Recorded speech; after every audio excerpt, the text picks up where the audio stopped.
ओम ऐं नमः समस्त गुरु सम ब्रह्मांड शक्तियों को नतमस्तक करके हम अपना आज का सेशन चालू करते हैं। मैं हनी जैन आपके सामने प्रस्तुत हुई हूँ। एक ऐसा फाउंडेशन के साथ ऐसे फाउंडेशन को यहाँ प्रेजेंट करने जा रही हूँ। तो जैन फाउंडेशन के जैन टॉक्स युद्ध के प्रथम सत्र में आप सबका हार्दिक स्वागत भी करती हूँ। The Jain Foundation, 9 vertical, Jain Talks, Jain Diet, Jain Melody, Jain यात्रा, जैन शाला, जैन योग, जैन लाइब्रेरी, जैन पर्वत, जैन मुनि पर कार्य करता है, जिसके निर्देशक श्रीमान रमेश कुमार शाह, आप श्री बैंगलोर से।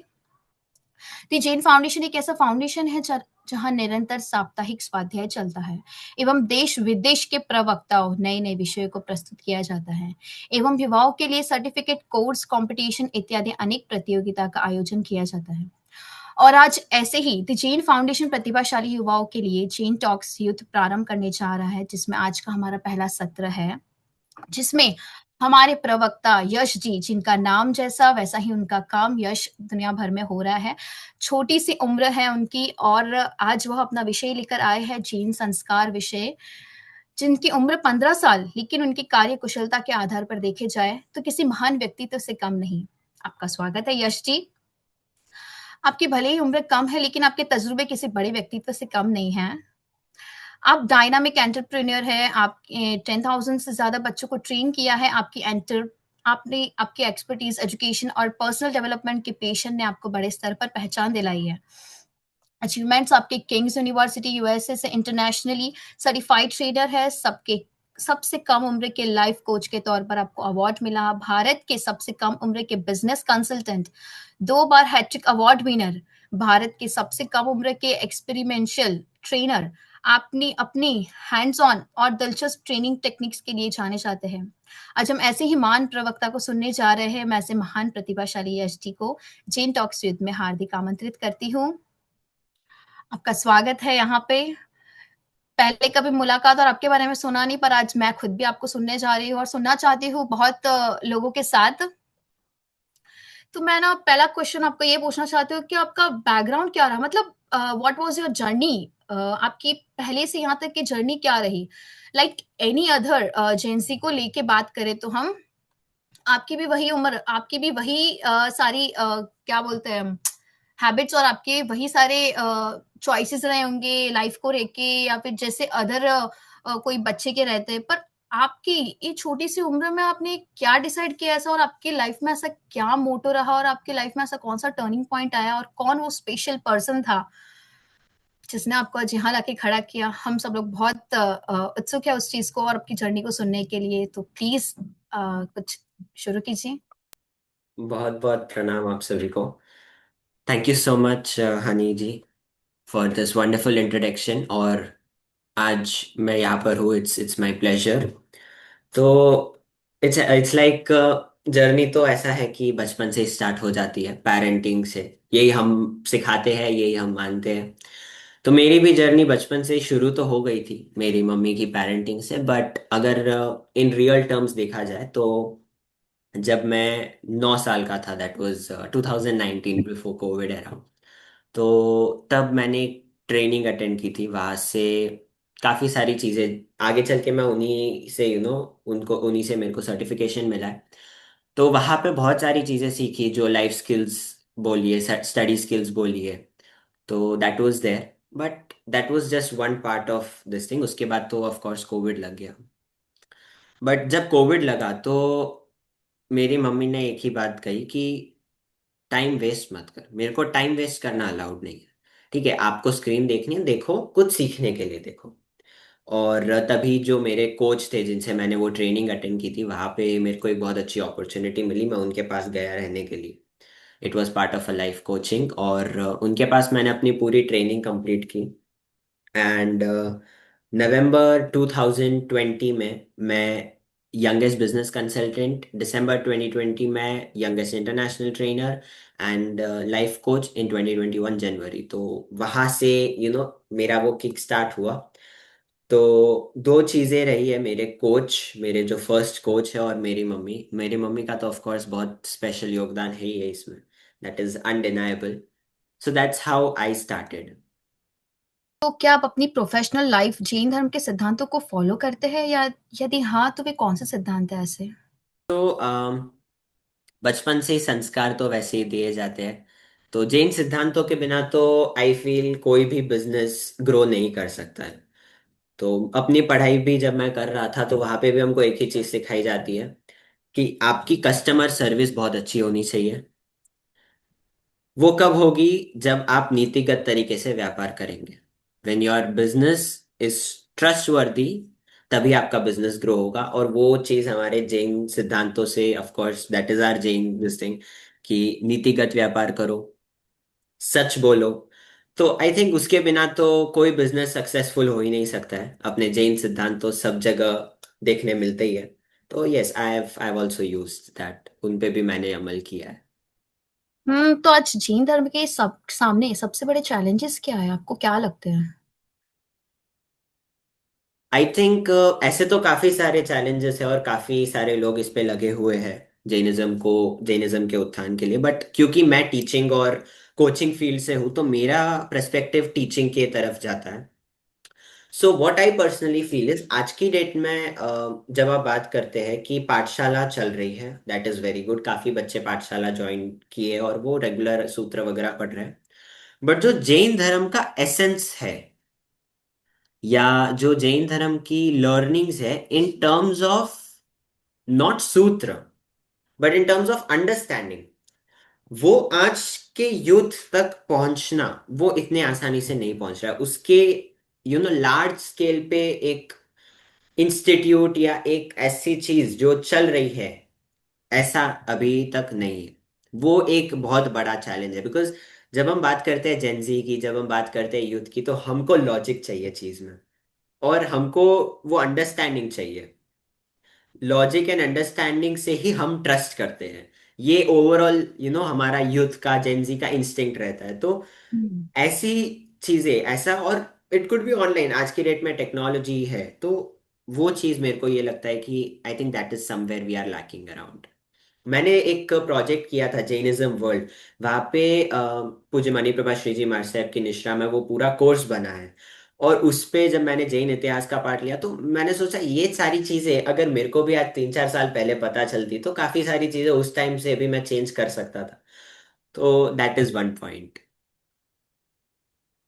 तो आपको क्या लगता है, मतलब ये सूत्र वगैरह तो ठीक है, चलो ये एक लिमिट तक खाली हम उसकी बातें कर सकते हैं, मतलब वो बोलते हैं ना एक सूत्र काइंड ऑफ, जैसे श्लोक्स काइंड ऑफ हम बोल सकते हैं कि इन सबको हम खाली पढ़ सकते हैं, हम उसको इजीली ग्रेस्प नहीं कर सकते जब तक हम उसके मूल, उसका मतलब नहीं समझ लेते।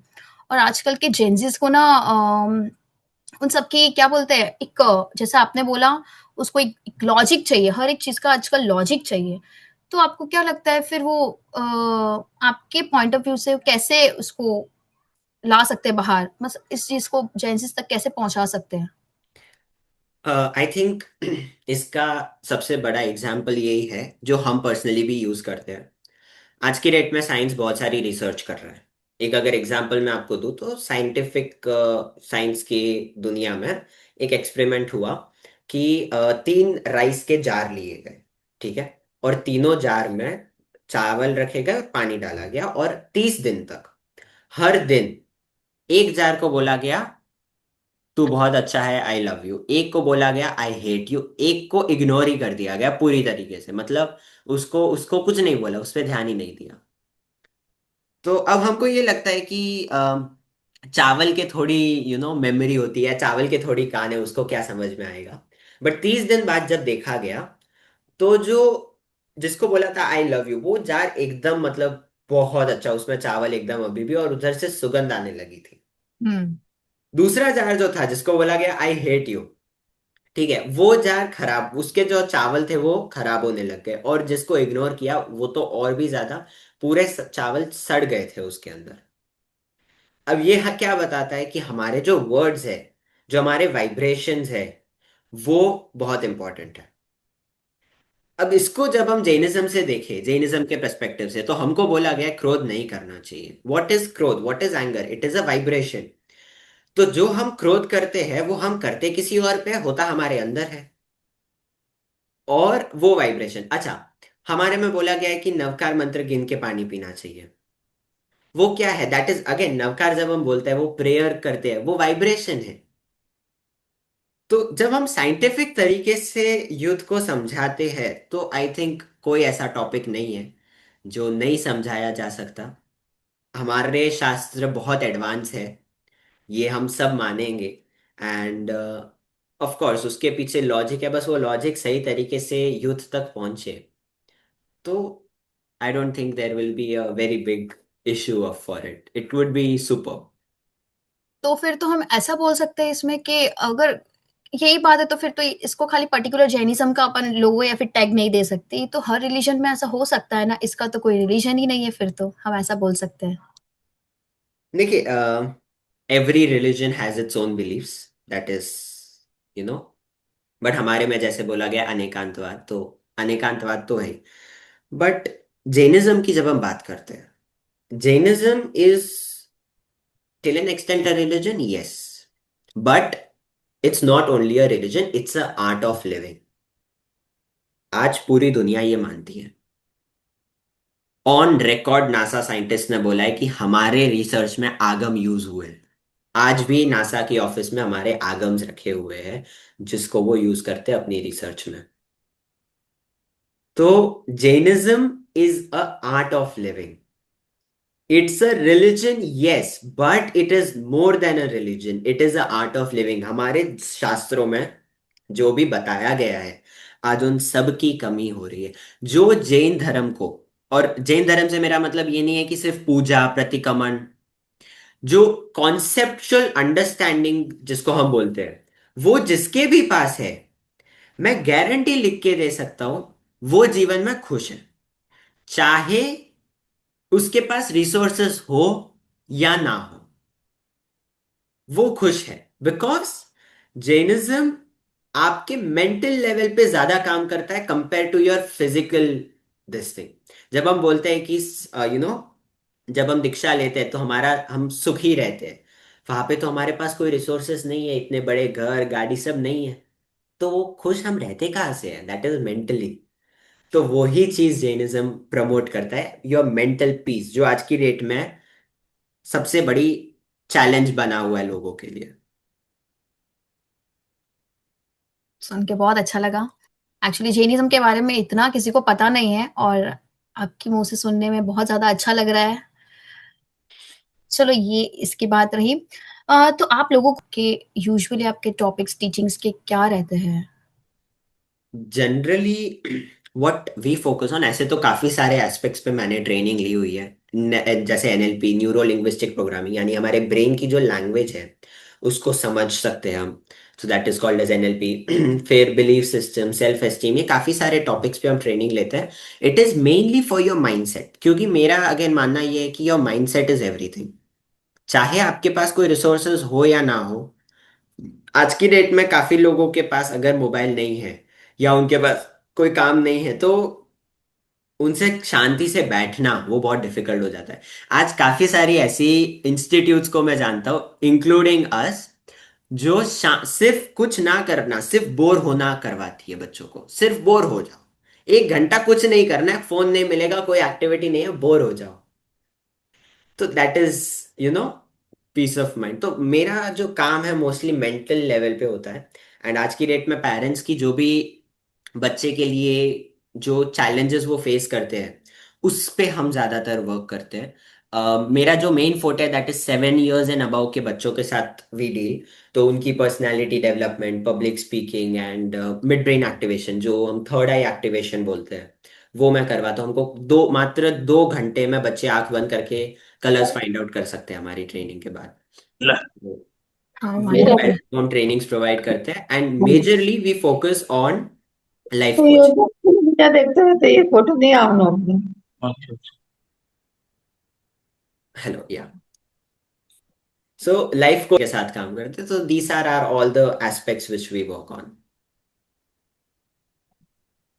जैन धर्म युवाओं को दुनिया में अच्छा असर डालने के लिए कैसे मजबूत बना सकते हैं? Could you please repeat your question ma'am? Jain धर्म युवाओं को दुनिया में अच्छा असर डालने के लिए कैसे मजबूत बना सकते हैं? है, एक फॉर्मूला है। ठीक है, तो मान लो एक बच्चा है, तो वो जब आप आए हो तो वो कांच के ग्लास में आपके लिए पानी लेके आता है। ठीक है, आप थक हार के बाहर से आए हो और वो कांच का ग्लास वो नीचे गिरा देता है। अब आपका एज पेरेंट सबसे पहला रिएक्शन क्या होगा? वो क्यों? ठीक है, क्रोध तो करेंगे हम। हाँ, 90% पेरेंट्स का ये रहता है कि यार ये क्या हो गया, ये क्यों, गुस्सा। अब हम वहां पे ये चीज बताते हैं कि आपने वो रिएक्ट कर दिया।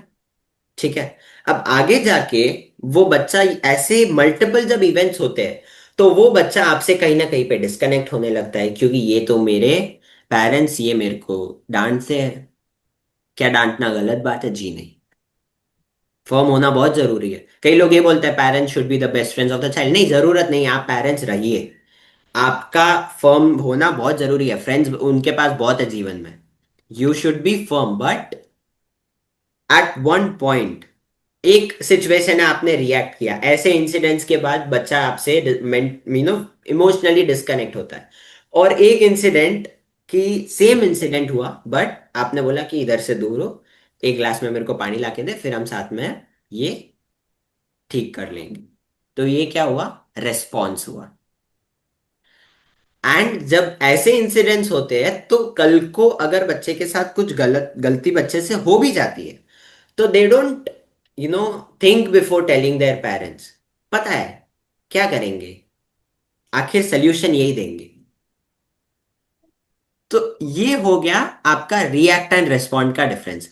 अब इसको अगर मैं अगेन जैनिज्म से कनेक्ट करूं तो हमारे में यही बोला गया है, क्रोध नहीं करना चाहिए, रिएक्ट नहीं करना चाहिए, वर्ड्स पे कंट्रोल रखना चाहिए। Again all of these things are get connected. Another thing, जब आपके अंदर इंटरनली आप पीस ऑफ माइंड में हो, उस पे आगे हम और चर्चा कर सकते हैं, बट जब आप इंटरनली पीस ऑफ माइंड में हो, आप मान लो कहीं से जा रहे हो, एक गाड़ी ने आपको ओवरटेक कर दिया या आपकी किसी से टक्कर हो गई। अब अगर आप स्ट्रेस में हो तो आप उस आपकी बहस हो जाएगी। वही अगर आप पीस ऑफ माइंड में हो और एक गाड़ी ने आपको ओवरटेक कर लिया, हो सकता है उस गाड़ी को हॉस्पिटल जा रहा हो या कहीं अर्जेंटली उसको पहुंचना हो, ये थॉट आपके दिमाग में आएगा if you are in peace of mind. और जैनिज्म यही चीज बताता है। हम्म। सो यही है कि इसकी कॉन्सेप्चुअल, जब तक हम कॉन्सेप्ट समझ सकते हैं तो खुद में अगर हमने चेंजेस ला दिए तो ऑफ कोर्स हम एनवायरनमेंट में चेंजेस लाएंगे। बिकॉज मेरा ये मानना है environment is stronger than will. आपकी जो आसपास की एनवायरनमेंट है वो आपका कभी भी विल से स्ट्रॉन्ग है। तो जैनिज्म की कॉन्सेप्चुअल अंडरस्टैंडिंग आपके आपके खुद के अंदर वो चेंजेस लाती है। हम्म। तो मतलब आपको लगता है कि डिजिटल जमाने में कि युवाओं के लिए डिजिटल फास्टिंग और डिटॉक्स जरूरी है मतलब? उसके ऊपर तो I would 100% agree with it. Because आज आप देखें बड़ी बड़ी इंस्टीट्यूट्स हैं। मैं जो अभी मेरे रिसेंटली कुछ ध्यान में फैक्ट्स आए थे, मैं आपको बताना चाहूंगा। 60% यंग अडल्ट यंग अडल्ट की जब हम बात करते हैं तो 13-14 साल से लेके 30-32 साल के लोग, 60% ऑफ देम, उन्होंने ये रिपोर्ट किया है कि उनको उनका फोन स्टडीज से और काम से डिस्ट्रैक्ट करता है। एक बार जब आदमी डिस्ट्रैक्ट होता है तो ऑन एन एवरेज 23 मिनट लगते हैं उसको बैक टू वर्क आने में। This is an average data मैं बात कर रहा हूँ। 66% बच्चों ने, मतलब ये 12th से अंडर की बात कर रहा हूं मैं, यंग अडल्ट तो हो गया, 12th से नीचे के जो बच्चे हैं, 66% ऑफ देम, उन्होंने ये कम अग्री किया है कि मैं मोबाइल फोन से एडिक्टेड हूं, मुझे ये एडिक्शन मेरे स्टडीज में डिस्ट्रैक्शन क्रिएट कर रहा है और मुझे इस एडिक्शन से छूटना है। ये रिकॉर्ड ऑन रिकॉर्ड उन्होंने अग्री किया है। तो डिजिटल जो ओवरलोड है वो इतना ज्यादा बढ़ चुका है कि अब ये it's acting like an addiction. तो डिजिटल डिटॉक्स इज 100% रिक्वायर्ड, क्योंकि डिजिटल जब आप देखते हैं तो that does not only mean your this thing, anxiety, depression, not only that, आपका इमोशंस रेगुलेशन होता है इससे। जब आप रील स्क्रॉल करते हैं, डूम स्क्रॉलिंग करते हैं, हर वीडियो के पीछे एक इमोशन होता है, और वो ही इमोशन को ब्रेन को प्रोसेस करने में टाइम लग जाता है। जिन्होंने भी डूम स्क्रॉलिंग करी है लाइफ में, अगर मैंने मैंने बहुत लोगों को ये सवाल पूछा है कि जब आप स्क्रॉलिंग करते हो 1-2 घंटा, और उसके बाद जब आपको वो थकान वगैरह महसूस होती है, सबने ये एक बोला है कि हाँ हमको थकान महसूस होती है 2-3 घंटा स्क्रॉल करने के बाद। क्यों? आपने तो रेस्ट ही लिया है, बैठे बैठे ही तो आपने कौन सा मेहनत की है? एग्जैक्टली, मेंटल एफर्ट, एक एक रील को उसको ब्रेन को पछाना पड़ता है टेक्निकली।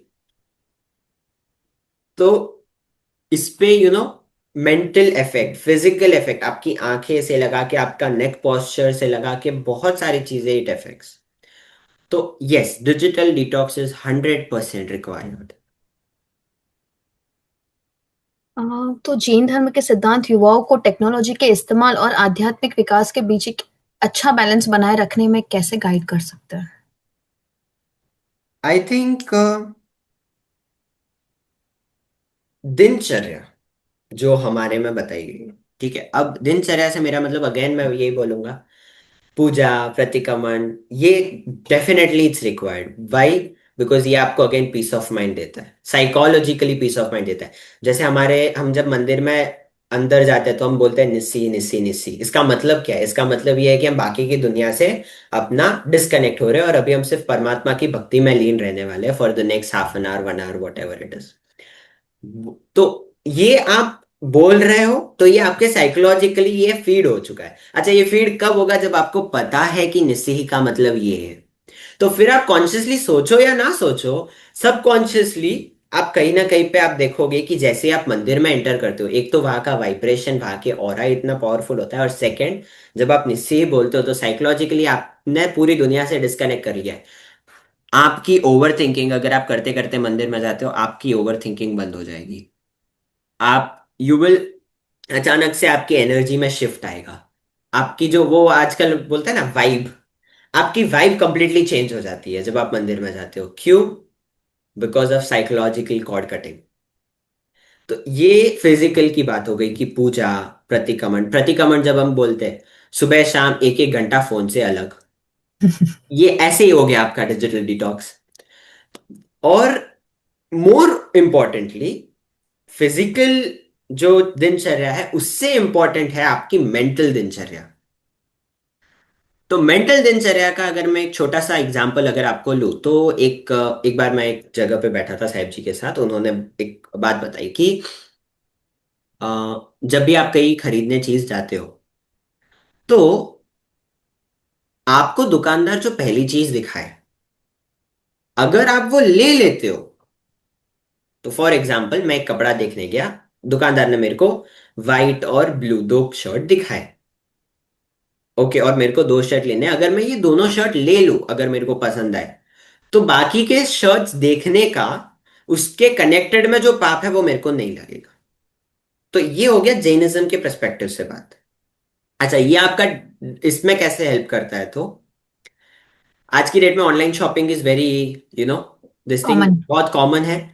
तो जब आप देखो ऑनलाइन में, आप जाते हो, हजारों और हजारों चीजें आप सर्च करते हो, ऐड टू कार्ट करते हो, एंड लोग 1-2 घंटे में उनका माइंड सुन हो जाता है। ये मैंने सहमत। खुद ने भी फील करा है, और ये मैंने लोगों के साथ उनसे भी सुना है, होता है। Many hmm. Of you here would agree कि जब 1-2 घंटा नॉन स्टॉप आप सारे ऑप्शंस गो थ्रू करते हो, और दुकान पे भी जब आ जाते हो इतना कंफ्यूज हो जाते हो कि इतने सारे ऑप्शंस हैं। क्या मैं ये बोल रहा हूँ कि नहीं, जो है, जो दुकानदार दे रहा है वही लेके आ जाओ? नहीं, चूज। आपको अगर वो चीज किसी पर्टिकुलर चीज के लिए चाहिए, तो वो आपको चूज करना ही पड़ेगा। बट और बेटर खोजने में जब आप नहीं जाते हो, तो ऑटोमेटिकली आपको पाप तो कम लगता ही है, that is one thing, but second is आपका पीस ऑफ माइंड भी बना रहता है। ब्रेन का जो ताकत है, हमारी मेंटल पावर बहुत ज्यादा है। जब मैं बोलता हूँ कि 2 घंटे में बच्चे आंख बंद करके कलर्स फाइंड आउट कर पा रहे, तो ये कैसे? This is because of our brain. Within 2 hours आंख बंद करके बच्चे कलर्स फाइंड आउट करते हैं, that is because of our brain. तो ब्रेन की पावर बहुत ज्यादा है। हमारे जितने साधु साध्वी जी भगवंत है, इतने हजारों हजारों वर्ड्स याद करते हैं, हम हमको अगर बोला जाए कि वो करना है हमारी, तो ये कैसे होगा, इतना तो पॉसिबल ही नहीं है। मैं अगर अपनी बात करूं, स्कूल में मैंने लास्ट ईयर क्या पढ़ा था मेरे को इस साल शायद याद नहीं होगा, और वो इतने सालों सालों का याद रखते हैं। तो ये तो हमारे ब्रेन की पावर है, केवल ज्ञान भी हमारे ब्रेन से ही आता है, ये हमारे ब्रेन की पावर है। बट मेमोरी होता गेन। क्या है, ऐसी सारी चीजों में हमारे ब्रेन की पावर फिर डिवाइड हो जाती है। तो जो ओरिजिनल जो ताकत है वो फिर यूज नहीं हो पाती है।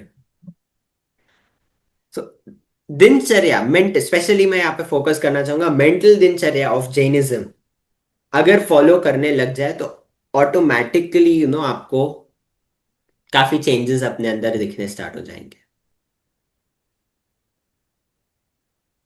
हम्म, तो फिर अगर पीस ऑफ माइंड अगर अपन को चाहिए तो उसके लिए दीक्षा लेना जरूरी है क्या? ले सकते हो तो ले लीजिए, but coming to the point, of course वहां पे आप 100% कट हो जाते हो संसार से, तो that is the top level of peace of mind. But हमारे जैसे है जो नहीं ले पाते हैं, तो उनके लिए उपध्यान भगवान ने बनाया है। भगवान ने 64 प्रहरी पौषध की विधि बताई है, भगवान ने सिर्फ पौषध की विधि बताई है। तो यस, दीक्षा लेना अच्छा है, बट डिजिटल डिटॉक्स के लिए या पीस ऑफ माइंड के लिए एकदम ही जरूरी है ऐसा नहीं है।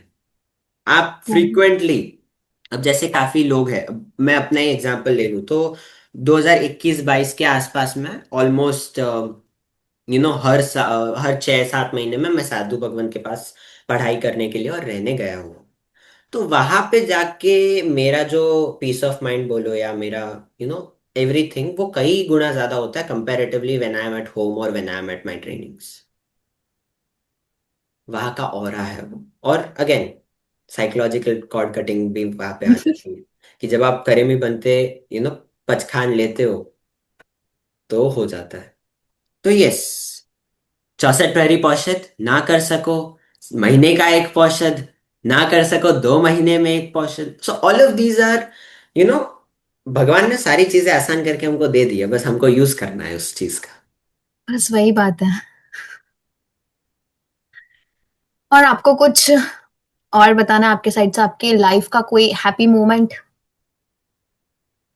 ऐसे तो काफी सारे हैप्पी मोमेंट रहे हैं। जो जो आपके लाइफ में किक वाला पार्ट बना, वो जो आपको लगा बस अभी बहुत हो गया ऐसा करके? एक मतलब जब मैंने स्टार्ट किया था 7 साल का या 8 साल का, तब मैं था, तो तब ऐसा कुछ था नहीं कि यार 15 की एज में हमको ट्रेनर बनना है, एंटरप्रेन्योर बनना है, ऐसा कुछ था नहीं। बस डेली जो टास्क है वो यू नो करने हैं। बट जब मैंने 2021 में मेरे को अवार्ड्स मिले, तो वहां पे मम्मी का एक बहुत इंपॉर्टेंट डिसीजन था कि वहां you need to know how to digest success और फेलियर। तो वो कई बार की लोग बोलते हैं कि यंग सक्सेस इतनी टिकती नहीं है, आई अग्री, बट वो क्यों होता है, बिकॉज सक्सेस को और फेलियर को माइंड में ना जाने देना इज एन आर्ट, और अपने साधु भगवंत इज एन आर्टिस्ट। तो वहां पे मेरे को भेजा, और आई आई स्टिल रिमेम्बर कि जब मैं पहली बार गया था, 10 साल का, 11 साल का शायद मैं बच्चा था उस टाइम पे, 11 साल का, 11 अभी कंप्लीट नहीं था। फर्स्ट डे मैं किसी और के साथ ही गया था, मम्मी की आने की सगवट नहीं थी। मैं विशाखापट्टनम गया था पूज्य गुणन विजय जी महाराज साहब की निश्रा में। तो फर्स्ट डे मेरे को बहुत रोना आया, मम्मी यार मैं कैसे रहूंगा अकेला यहाँ पे, सब और सब नए, मेरा कोई पहचान वाला नहीं। इनफैक्ट साधु भगवान को ही मैं पहली बार देख रहा हूँ। तो मैं उनको जानता नहीं, उनको पहचानता नहीं, मम्मी साथ में है नहीं, फैमिली में से कोई है नहीं। बट कम बैक का कोई ऑप्शन नहीं है, वही रहना है। तो वहां पे मैं रहा, 15-20-25 दिन रहा मैं। सो वहां से एक बहुत ये चीज हुई। सो हैप्पीएस्ट मोमेंट, और वो एक इस चीज की अगर मैं बात करूँ तो दैट वाज इन 2022, जब हमने मार्केट रिसर्च की, मेरी पढ़ाई भी साथ के साथ चल रही थी, और लगा कि नहीं ये चीज जरूरी है आज की डेट में। और काफी सारी चीजें अपने शास्त्रों की भी मैं उस टाइम पे सीख चुका था, सीख रहा था। तो तब मुझे लगा कि नहीं, अब नो स्टेपिंग बैक, यहाँ से एक प्रोजेक्ट, एक मिशन की तरह इसको आगे लेके जाना है और काम करना है। यूथ वेलफेयर और किड्स ट्रेनिंग के फोटे में, और उसके बाद काफ़ी सारा सपोर्ट मिलता रहा।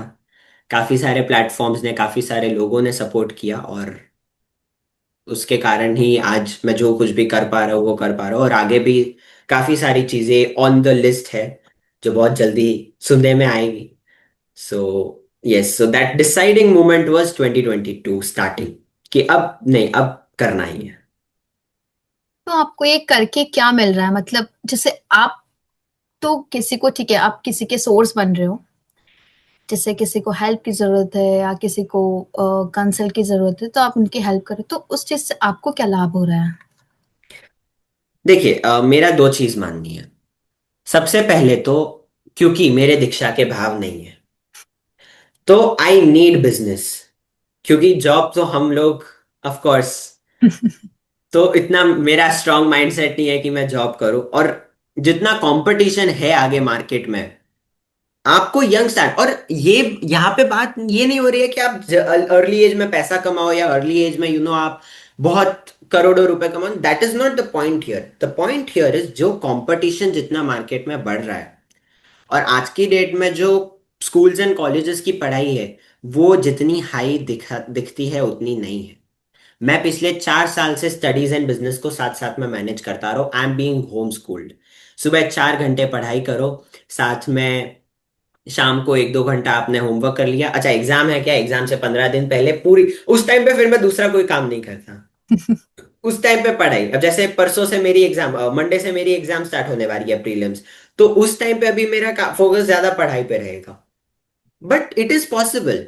तो साथ में स्किल डेवलपमेंट।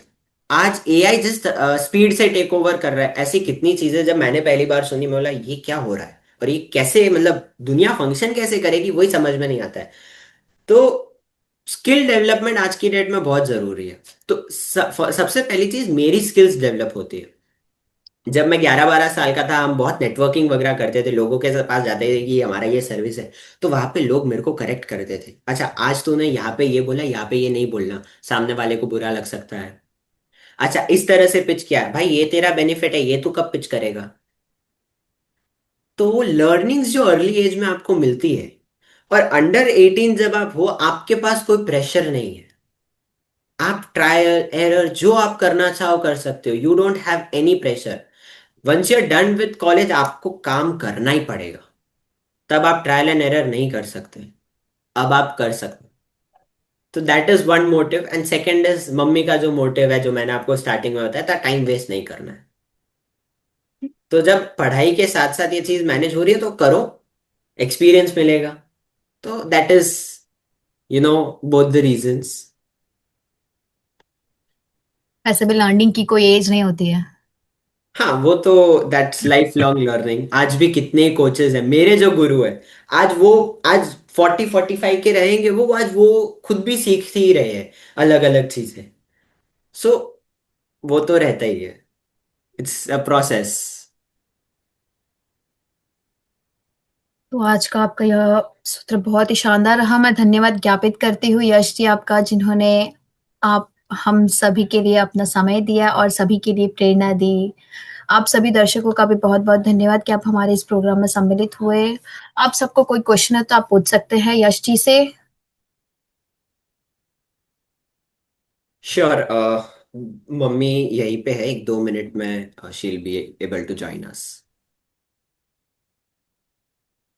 तब तक अगर और कोई क्वेश्चंस है तो we can take one hmm. Question to join. I am gonna take diksha soon. 2026 में मेरी दीक्षा है।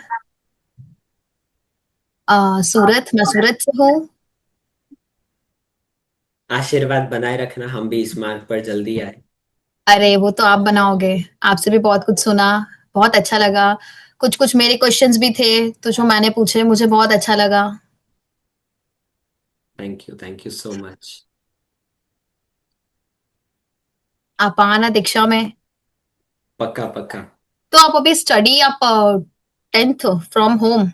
10th फ्रॉम होम, मतलब it's a proper school, and I do it online itself. और इट्स अ प्रॉपर स्कूल, मतलब teachers आती है, सिखाती है, समझाती है, तो वो हम्म। होता है। Online. Yes, it's completely online. जय हिंद। हेलो। जय जिनेन्द्र। जय जय जिनेन्द्र, जिनेन्द्र। प्रणाम दिनेश। जय जिनेन्द्र, बताइए साहब। मुझे बहुत खुशी हुई आपका सेशन देख के। और आप जिस तरीके से कर रहे हो ना, यही थॉट मेरे माइंड में भी आ रहे हैं। कुछ दिन बाद मैं कुछ गुरुकुल के पढ़ाई के बारे में देख रहा था। तो ये पढ़ाई अगर हमारे सब तरफ फैल जाएंगे ना, तो बहुत बढ़िया हो जाएगा। अ, आपकी इसके वॉइस ऊपर थोड़ी ब्रेक हो रही है साहब। ये इसके ऊपर काम होना बहुत जरूरी है, बोला पढ़ाई के ऊपर।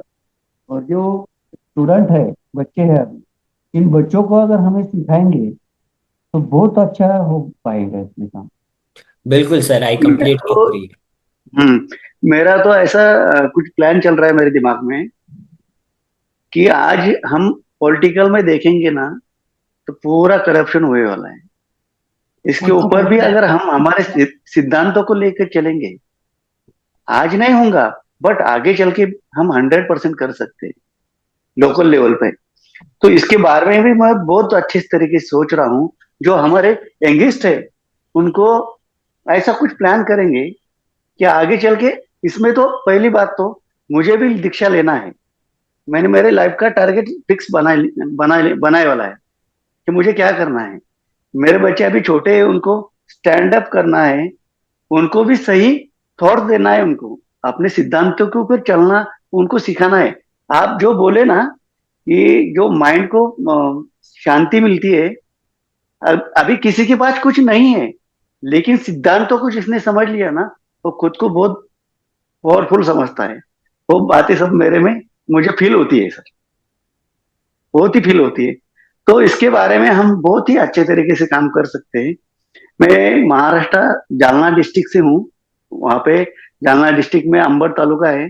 और मैं पहले अपने क्षेत्र में नहीं था। पहले तो मैं मेरे काम को मैं पहला प्रायोरिटी देता था। लेकिन मेरे हम्म। को ऐसा कुछ लगता था कि यार मुझे मेरा जन्म लेने का क्या उद्देश्य है। तो मोक्ष प्राप्त करना ये तो है ही है, लेकिन वो किस तरीके से कर पाएंगे वो पता नहीं चलता था। लेकिन मुझे 2-3 साल में मैंने बहुत सारे ग्रंथों की उसकी पढ़ाई कर ली और उनको समझ लिया है मैंने। तो बहुत अच्छे तरीके से किया है। हम आगे बहुत अच्छा कुछ कर सकते हैं। कुछ रहा तो मुझे करेक्ट करते जाना या कनेक्ट करते जाना। बिल्कुल सर। और हम मेरे लिए ये हम भी मार्केटिंग में काम करते हैं। ओके। हम मार्केटिंग में काम करते हैं, तो बहुत अच्छा कुछ कर सकते हैं। बिल्कुल, एंड ये मेरा pleasure, it will be my pleasure कि अगर मैं इस तरह का कुछ काम कर सकूं, क्योंकि अगेन ये जिन शासन के लिए कुछ करना है, क्या करना है वो पता नहीं है, कुछ करना है तो बिल्कुल करेंगे। यही यही जो ये जो वर्ड है ना आपका, कि जिन शासन के लिए कुछ करना है, मानव जाति के लिए कुछ करना है, तो ये इसको पकड़ के हम बहुत कुछ कर सकते हैं। बिल्कुल। Thank you. Thank you so much, जय प्रणाम। जिनेन्द्र। जय जिनेन्द्र। और ये मेरी मम्मी है, Madhuri Jain. She is a Jai trainer with me Jinendra. As well, और इनके ही सपोर्ट से मैं जो कुछ कर पा रहा हूँ वो हूँ। हाँ सो हाँ। या। आप बैंगलोर से हो क्या? चेन्नई। चेन्नई। चेन्नई, ओके। आए वाले हम 2-3 बार वहां पे। अच्छा। ऐसा। तो हाँ, हमारा इवेंट हुआ था अच्छा। महाबलीपुरम में। ओके, इस बार जब आए तो जरूर बताइएगा। यस यस, जी। बिल्कुल। और मैम, हम बाकी दो शब्द सुनना चाहेंगे मैडम, कि आप ऐसा मतलब कैसे, how did it start everything, was that your plan, कि ये आपके साथ ऐसा मतलब just like God made this plan, how did it happen, so please tell us that. I will say कि कहीं ना कहीं पे शायद आदिनाथ दादा ने ही प्लान बनाया है। अपने हाथ में कुछ नहीं होता है, अपने हाथ में सिर्फ काम करना होता है। उसका जय क्या हो, जय हो। आउटकम आएगा वो सिर्फ आदिनाथ दादा, हमारे सिर्फ परमात्मा ही डिसाइड कर सकते हैं। I feel so.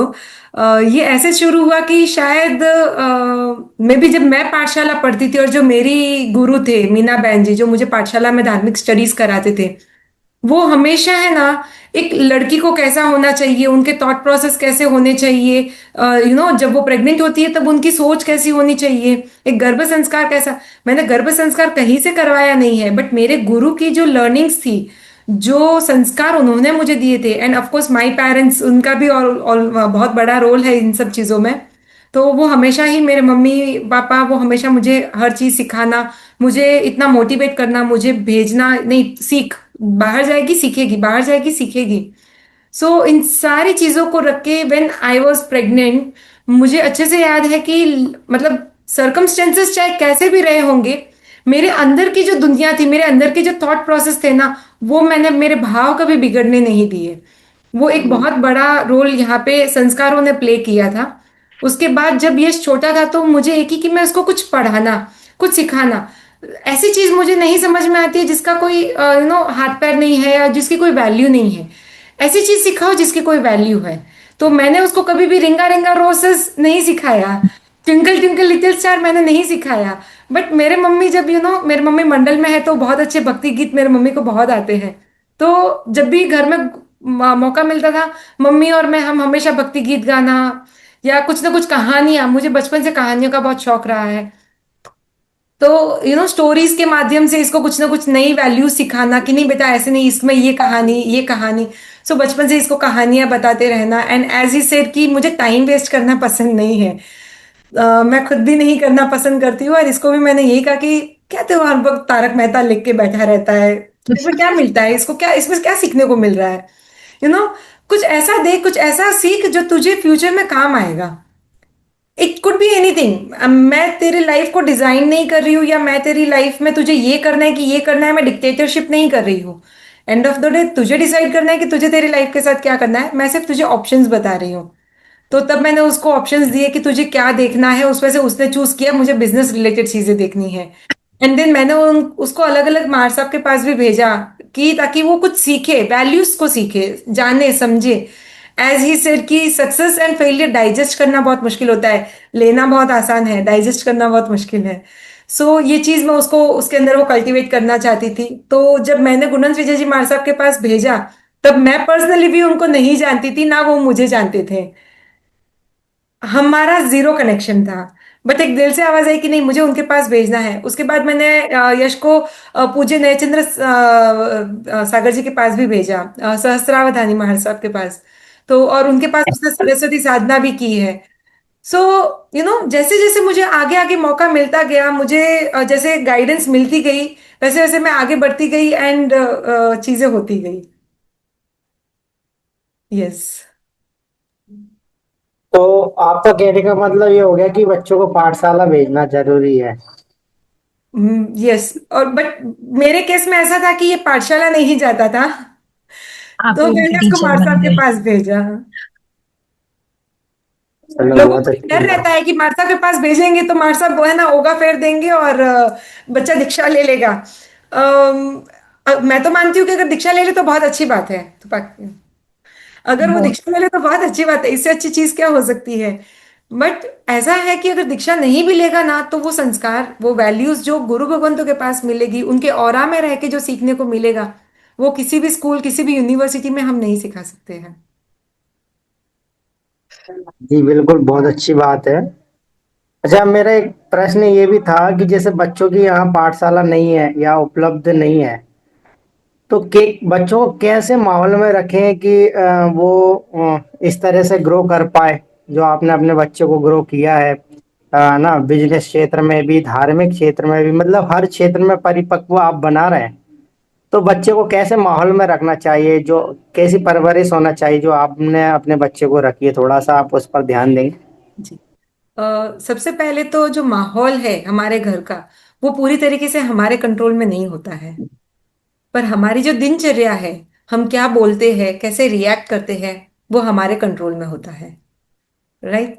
सो जैसे कि मैंने कहा कि मेरे सर्कमस्टेंसेस बहुत अपोजिट थे, बट मैंने मेरे अंदर की जो दुनिया है उसमें मैंने नहीं कहीं कहीं पे बदलाव नहीं होने दिया। हर वक्त परमात्मा के ऊपर की मेरी जो दृढ़ श्रद्धा थी, वो मैंने हमेशा बरकरार रखी। तो अगर मैं आपकी बात करूं कि वहां पे पाठशाला नहीं है, तो ऐसे ऑनलाइन बहुत सारे प्लेटफॉर्म है जहां पे धार्मिक सिखाया जाता है। तो आप वहां पे खुद सीखना शुरू करें, जिससे आपके बच्चे आपको देख के वो, बिकॉज कहते हैं कि बच्चे सुनते नहीं है, वो फॉलो करते हैं। तो बड़े जैसा करते हैं वैसा ही बच्चे फॉलो करते हैं।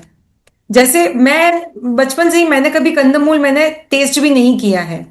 बट यश जब बाहर जाता था तो हमारे जो एक्सटेंडेड फैमिली मेंबर्स है उनके कारण यश ने भी कई बार होटल्स वगैरह में खा लिया। मैंने उसको बस इतने कहा कि नहीं खाना चाहिए, पाप लगता है, बट मैंने उसको स्ट्रिक्ट नहीं रखा, मैंने फोर्स भी नहीं किया। बट जब इसने खुद समझा, गुरु भगवंतों के पास गया और ये कंटिन्यूसली देख रहा है कि चाहे कुछ भी हो जाए, मम्मी कभी भूखे भी रह लेंगे, बट आलू प्याज अगर है तो मम्मी खाना नहीं खाएंगे। तो जब वो मतलब संस्कार है ना, ये कोई डिश नहीं है जिसको हम सर्व करके बच्चों के सामने रख सकते हैं। It is a day to day life discipline जो हम फॉलो करते हैं और हमारे बच्चे हमको देख के सीखते हैं। सो आपके घर में आप वैसा माहौल रखिए, सबसे प्यार से बात कीजिए, रिएक्ट करने के बजाय रेस्पॉन्ड कीजिए, आपकी दिनचर्या वैसी कीजिए। सो धीरे धीरे बच्चे भी उस माहौल में ढल जाएंगे। एंड एक छोटी सी चीज मैं यहाँ पर ऐड करना चाहूंगा कि जब मैं कॉन्सेप्चुअल अंडरस्टैंडिंग की, जब मैंने आज इतना फोकस किया है, तो उस पे ऐसी काफी सारी किताबें हैं जो मतलब जैसे अभी मेरे पास है त्रिशस्त्री सलाहकार पुरुष की पूरी किताब है, 4 भाग की पूरी। तो ऐसी काफी सारी किताबें मेरे पास भी है। तो ये आप खुद पढ़िए और उसके ऊपर बच्चों के साथ डिस्कशन करिए। तो वो again that is very good source of conceptual understanding. उससे वो स्टोरीज के फॉर्म में आपको बहुत कुछ सिखा देता है। कई लोगों को बैठ के पढ़ाई करना बहुत डिफिकल्ट है, बट स्टोरी वो दिन में 100 पेज भी पढ़ लेंगे। तो स्टोरी बुक्स काफी सारी है जिससे आप सीख सकते हैं पूरी तरीके से, मतलब जी जी। आंटी बहुत बहुत धन्यवाद। और मैं तो ये कहना चाहूंगा कि आप चेन्नई जैसे मतलब महासिटी में रह रहे हैं और मतलब उस आधुनिकता जगत में रहते हुए, आधुनिकता के परिवेश में रहते हुए आपने अपने बच्चे को ऐसे संस्कार दिए। वैसे तो ये संस्कार देखा जाता है तो गांव के बच्चों में ज्यादा देखने मिलेगा जहाँ धार्मिकता का प्रभाव है। लेकिन आज मतलब मैंने खुद भी, मैं देख रहा हूँ, मैं पाठशाला भी पढ़ा हुआ हूँ, शास्त्री भी किया, सब किया है। लेकिन मैंने इतनी बड़ी सिटी में रहते हुए किसी बच्चे को इतने संस्कारवान और इतनी छोटी उम्र में इतना अचीवमेंट कभी नहीं देखा। तो ये सब आपने जो माहौल दिया अपने बच्चे को, और ये यश जी को अभी भले ही लग रहा है कि मेरी माँ ने जो किया है वो बहुत किया है, लेकिन अभी भी इतना उनको एहसास नहीं होगा। लेकिन जब आप इस माँ की अवस्था में जाएंगे और आपके बच्चे होंगे और वो जब आप जैसा अचीवमेंट करेंगे तब आपको फील होगा। क्योंकि अभी हमें भी नहीं लगता है कि हमारे माँ बाप, लगता तो है कि हाँ बहुत कुछ किया, लेकिन जब हम अपने बच्चे को संस्कार देते तब हमें ज्यादा वैल्यू आती है कि हमारे माता पिता ने बहुत कुछ दे करके गए या दिया है। तो यश जी बहुत बहुत पुण्यशाली आप हैं कि आपको ऐसे माता पिता मिले। मतलब आप जितना भी आभार इनका व्यक्त करेंगे वो बहुत कम है, क्योंकि ऐसे समय में ऐसे माता पिता का मिलना भी बहुत दुर्लभ है। क्योंकि सुविधाएं हर माता पिता दे सकता है, लेकिन संस्कार हर माता पिता या बच्चे के जिम्मे में नहीं रहते। तो आप तो बहुत पुण्यशाली हैं, पुण्य आत्मा है, और आपको गुरुओं का समागम इतनी छोटी उम्र में मिल रहा है। तो बहुत बहुत आभार, धन्यवाद यश जी। आप हमारे youth Jain talks youth session के प्रथम वक्ता रहे। और आंटी आपका भी बहुत बहुत धन्यवाद। और बहुत प्रेरणादायक ये सेशन रहा। जितने भी माता पिता सुन रहे होंगे और ये सेशन को सुनेंगे, उनको भी ये बहुत ही प्रेरणादायक लगेगा कि भाई बच्चों को सुविधाएं नहीं संस्कार दें। क्योंकि संस्कार होंगे तो वो सुविधाएं ऑटोमेटिक उनको मिल जाएंगी। लेकिन अगर हमने सुविधाएं दे दी और संस्कार नहीं दिए तो वो सारी सुविधाएं एक दिन खत्म हो जाएंगी और बच्चा गर्त में चला जाएगा। तो बहुत बहुत आभार, बहुत बहुत धन्यवाद। और जैन फाउंडेशन पर आप लोग आए उसके लिए भी हम बहुत बहुत धन्यवाद करेंगे। और जितने भी हमारे श्रोता इस सेशन को सुन रहे हैं और यूट्यूब से सुन रहे हैं, उन सभी का भी मैं बहुत बहुत धन्यवाद ज्ञापित करना चाहूँगा। और आगामी सत्रों में भी आप हमारे लिए ऐसा समय निकाल करके आए, हमारे श्रोताओं के लिए, बच्चों के लिए, युवाओं के लिए। तो इसके लिए आज के हम इस सत्र को यहीं विराम देना चाहेंगे। तो पुनः मैं आपका बहुत बहुत आभार व्यक्त करते हुए सेशन को यहीं विराम देना चाहूँगा। तो सभी का बहुत बहुत धन्यवाद, आभार। और हमारे जो मॉडरेटर जो दीक्षा लेने वाली हैं मुमुक्षु बहन, उनका भी बहुत बहुत आभार, क्योंकि आपने ही इतना समय निकाल करके, और मुझे लगता है कि आप भी इतने में गए अनंत सुख का रसा स्वादन कर रहे हैं। उस रस को हमने चखा नहीं है, लेकिन फिर भी आप उस मोक्ष मार्ग के राही बन रहे हैं। इन आधुनिक चकाचौंध को छोड़ते हुए, सुविधाओं का त्याग करते हुए वैराग्य पथ पर बढ़ रहे हैं। वाकई में बहुत बड़ी बात है। देखो पढ़ते सब हैं, हमने भी बहुत स्वाध्याय किया है ना, और करते रहेंगे। किंतु उन स्वाध्याय को अपने जीवन में आपने उतारा है, और जब जीवन में वो चीज उतरती है तो ऑटोमेटिक ही वैराग्य जागृत होता है, और आपके वैराग आपके चेहरे से भी झलक रहा है, और आपकी दीक्षा भी सफल हो, आप भी मोक्ष मार्ग के राही बने। इसी के साथ हम आज के सेशन को विराम देंगे। तो हनी जी, आपका भी बहुत बहुत थैंक आभार, यू, धन्यवाद। थैंक जय यू श्री आपका राम। हमें अपॉर्चुनिटी देने के लिए, थैंक यू, जी जी, बहुत बहुत थैंक यू धन्यवाद जय सभी श्री को आंटी। सादर।